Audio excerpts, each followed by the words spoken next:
ప్రేక్షకులకు నమస్కారం. ఈరోజు గుత్తి వంకాయ వండుతున్నాను. మా అత్తయ్య గారు చెప్పిన పద్ధతిలో, పాతకాలం పద్ధతిలో వండుతున్నాను. చూడండి, మా అత్తయ్య గారు చెప్పినట్టు చేస్తున్నాను. చూడండి, గుత్తి వంకాయ పులుసు. ఓకేనా? ఇంకో వంకాయలు ఈ మాత్రం ఉన్నాయి. ఎన్ని ఉన్నాయో అంటే కేజీల లెక్క కాదు, మామూలుగానే ఒక 27 వంకాయలు ఉన్నాయి. ఇగో ఏమో 5 ఉల్లిపాయలు వేస్తున్నాను, వీటికి 3 పచ్చిమిరపకాయలు వేస్తున్నాను. మరి కొత్తిమీర, కరివేపాకు, ఇంకా అల్లం వెల్లుల్లి పేస్ట్ చేయాలి. గరం మసాలా కొద్దిగాను. ఈ మాత్రం చింతపండు ఉండాలి. ఈ మాత్రం వంకాయ పులుసు కదా, చింతపండు ఎక్కువ పడుద్ది. ఓకే. తాలింపులో ఎండుమిరపకాయలు, ఇదిగో పసుపు, మెంతులు, జీలకర్ర, మినప్పప్పు, శనగపప్పు, నువ్వుపప్పు.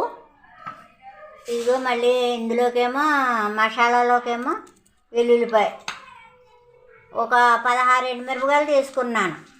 కారం చాలకపోతే మామూలు కారం వేయచ్చు.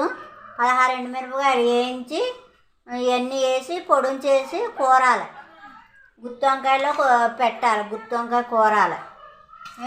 ఇది మరి ప్రాసెస్లోకి వెళ్దాం, చూపిస్తాను రండి. గ్యాస్ వెలిగించి ఒక బాండి పెట్టుకుని, ఇదిగో నూనె, ఉల్లిపాయలు వేయించుకోవాలి ముందు.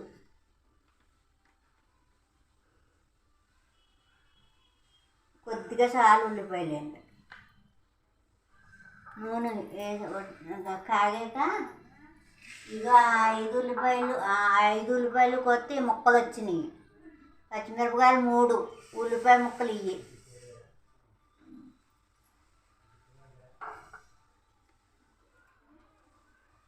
కాగలేదు ఇంకా నూనె. ఉల్లిపాయలు ఇలా వేయించుకోవాలి, దోరగా వేయించుకోవాలి. ఇవి మిక్సీ పట్టుకోవాలి.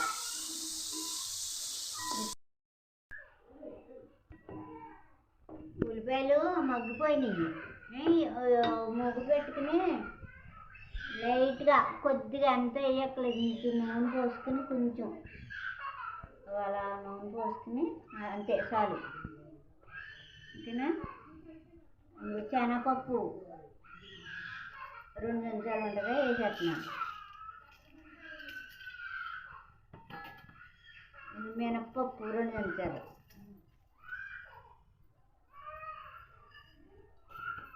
ఈ ఎండుమిరపకాయలు 15 మిరపకాయలు ముక్కలు చేసాను.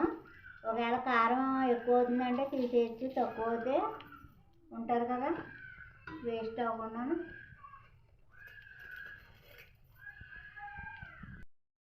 కొంచెం నువ్వుపప్పు వేసుకోవాలి, అన్నదానానికి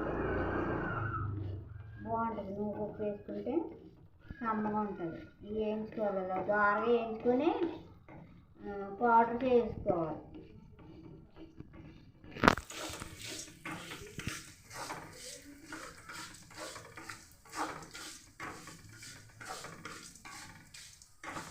నేను చెప్పింది తీసేవా. కొంచెం వేగిన తర్వాత ఈ నువ్వులు వేయాలి, లేకపోతే చిటపట్లు ఆడిపోతాయి ముందేనే. అయ్యో 4 స్పూన్లు వేస్తున్నాను అంతే, సరిపోద్ది. ఈ మసాలా సరిపోద్ది.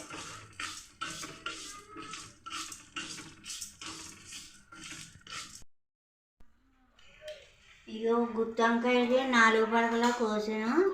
ఇలా ఇగో వంకాయలు ఎన్నుకునేటప్పుడు ఇలా ముచ్చుకులు పొడవుగా ఉండాలి, ఉంటే లేతగా ఉన్నట్టు లెక్క. మంచి వంకాయలు ఉప్పు నీళ్ళలో వేసుకుని ఉంచుకోవాలి. ఇలాగా ఇదిగో చింతపండు నీళ్ళు, గుజ్జు పిసికితే నీళ్ళు వచ్చినాయి. ఇదిగో చిక్కడది ముందు ఇలా తీసుకున్నాను. అంటే కూరలో వేసేటప్పుడు ఎక్కువ తక్కువ పులుపు అవ్వకుండా చూసుకుంటా ఇలా తీసుకుంటే మంచిది. మరి ఇదిగో ఉల్లిపాయ పేస్ట్ ఇది అయింది. ఇందులో కారం అది ఆడుకున్నాం కదా, శనగపప్పు, మినపప్పు, నువ్వులు, ఎండుమిరపకాయలు ఆడాము. ఇదిగో తగినంత వేస్తాను, ఎక్కువ తక్కువ చూసుకుని. 1 స్పూను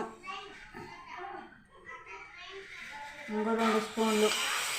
కమ్మగా ఉంటుంది కదా, కారం ఏమి ఉండదు. 3 స్పూన్లు వేస్తున్నాను.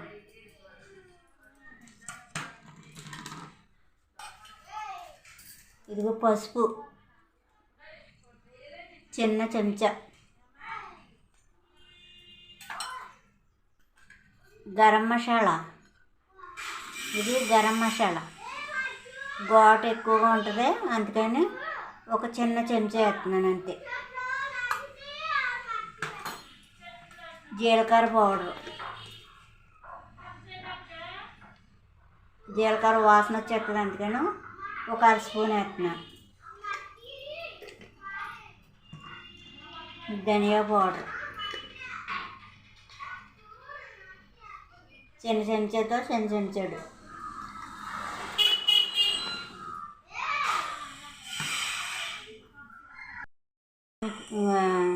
ఇలా కలిపేసుకుని ఆ వంకాయల్లో కూరుకుని ఇందులో కొద్దిగా నూనె చుక్క వేయాలి. లేకపోతే ఎన్నపోస ఉంటే ఇంట్లో ఎన్నపోస కొంచెం వేసుకుంటే బాగుంటుంది కూర, అదే గుత్తులో కూరతాకి. అందుకని ఎన్నపోస లేదు మాకు, కొంచెం నూనె వేస్తున్నాను. అదిగో ఉప్పు 2 స్పూన్లు వేస్తున్నాను. ఎందుకంటారా, మాకు తక్కువ తింటారా, మిమ్మల్ని బట్టి మీరు వేసుకోండి. ఇదిగో తక్కువ వేస్తున్నాను, నేను 2 స్పూన్లు వేస్తున్నాను, తర్వాత చూసుకోవచ్చు.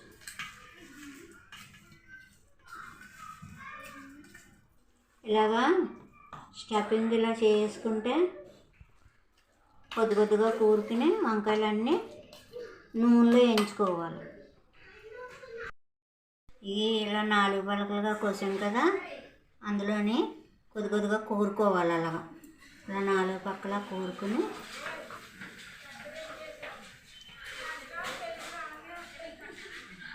అదే అలా పెట్టేసుకుని అలా పెట్టుకుంటాం వంకాయలు. అంటే ఇవి లేతగా ఉన్నాయి చూడండి గింజలు, అలా గింజలు లేతగా ఉండాలి లోపల. స్టఫింగ్ బాగా కూరుకోవాలి. అలా కూరుకుని అలా నొక్కుకోవాలి. నొక్కుని అలా పెట్టుకోవాలి. ఇలా కూరుకోవాలి. మా అత్తయ్య గారు నేర్పారు ఇలాగా. నాకు వంకాయ కూర వండటం అంటే అబ్బో చాలా బాధ అయ్యేది, చాలా లేట్ కదా ఇది. అలాగే వండమనేవారు మా అత్తయ్య గారు. అలా వండితేనే బాగుంటుంది అనేవారు. మా మామగారు గుత్తి వంకాయ ఎక్కువ తినేవారు.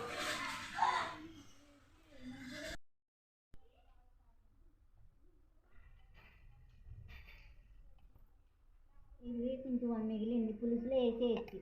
ఇది ఇలా స్టఫింగ్ పెట్టేసాను. ఇప్పుడు గిన్నెలో పెట్టేసుకుని నూనె పోసుకుని మగ్గ పెట్టుకోవాలి. మగ్గ పెట్టుకోకపోతే తేలిపోతాయి వంకాయలు. తేలిపోయినాయి అనుకోండి ఉడకవు, బాగోవు. మగ్గితేనే అణుగుతాయి లోపలికి. ఓకేనా?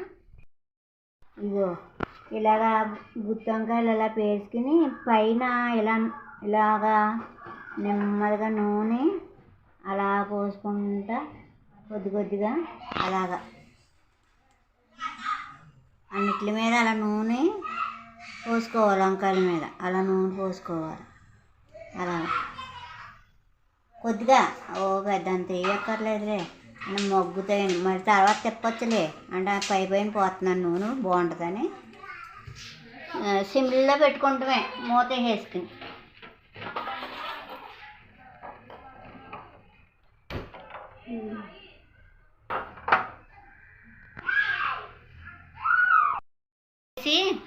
సిమ్లీలో పెట్టాలి, పెట్టి మగ్గించుకోవాలి. బాగా మగ్గనివ్వాలి. మగ్గనిచ్చాక పులుసు వేసుకోవడమే. పులుసు వేసుకుని కరివేపాకు అవి వేసుకోవాలి. అయ్యో కరివేపాకు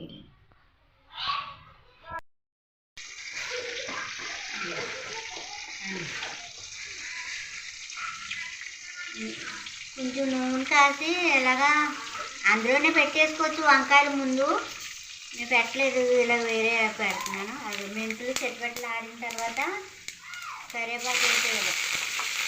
ఎండుమిరకాయలు 2 అక్కలేదు, కొంచెం జీలకర్ర అలా తాలింపు అన్నమాట, అంతే అనిపించి ఉంది. అలా అలా ద్వారా వేయించుకోవాలి. మెంతులు అయితే బాగా ఎగాలి, లేకపోతే ఏదో వస్తాయి.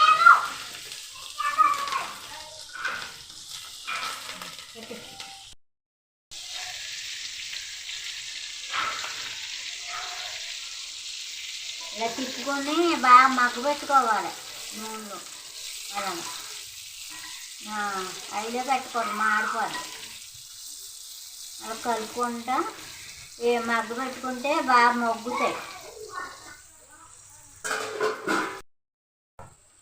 ఇవి ఇందులో పోసుకుంటున్నాను. ముందే పెట్టేసుకోవచ్చు, ఆగిన్లోనే పెట్టేసుకోవచ్చు తాలింపు. నేను మర్చిపోయాను. ఓకే,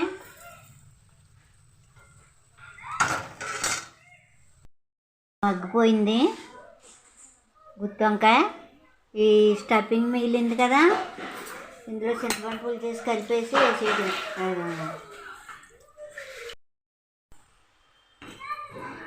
ఈ చింతపండు పులుసు అంతా వేసేయటం. ఈ చెక్కదే తీసుకున్నాం, పచ్చిమిరపకాయ ముక్కలు వేయించుకున్న ముక్కలే. అది మూడు పచ్చిమిరపకాయ ముక్కలు. ఈ చింతపండు చిక్కటి తీసుకున్నాం కదా, ఎక్కువ తక్కువ చూసుకుని టేస్ట్ చూసుకుని అప్పుడు కలుపుతాను. ఉప్పు కారం అన్నీ టేస్ట్ చూసుకుని వేసుకోవచ్చు. ఇది ఇంకా స్టఫింగ్ ఇంకా మిగిలింది. కారం ఎక్కువ అవ్వకుండా చూసుకుని ఓ పొంగాక చూసుకుని వేస్తాను. హైలో పెట్టాలి. గుత్తి వంకాయ కూర ఇదిగో దగ్గర గంట ఉడికిపోయింది, అన్నీ సరిపోయినాయి. ఇదిగో కారం నేను 15 ఎండుమిరపకాయలు తీసుకున్నాను కదా, ఈ కొద్ది కారం మిగిలింది. ఇక అంత చింతపండు తీసుకున్నాను, ఈ చింతపండు పులుసు మిగిలింది. సరిగ్గా అన్ని టేస్ట్కి సరిపడా సరిపెట్టేసాను, సరిపోయినాయి. ఇంకేం మిగలేదు. ఆఖరి లాస్ట్లో కొత్తిమీర వేసుకుని ఉంచుకోవడమే. అన్ని టేస్ట్ సరిపోయింది, ఇంకేం చెప్పక్కర్లేదు. ప్రేక్షకులకు నమస్కారం. ఇలా వండుకుని బాగుంటే ఓ లైక్ చేయండి, షేర్ చేయండి, కామెంట్ పెట్టండి, సబ్స్క్రైబ్ చేసుకోండి, బెల్ ఐకాన్ కొట్టండి. మరి ఇది బాగుంటే దయచేసి చూడండి, ముందు చూడండి. మీకు నచ్చితే కామెంట్ పెట్టండి. ఓకేనా? మరి ఉంటాను.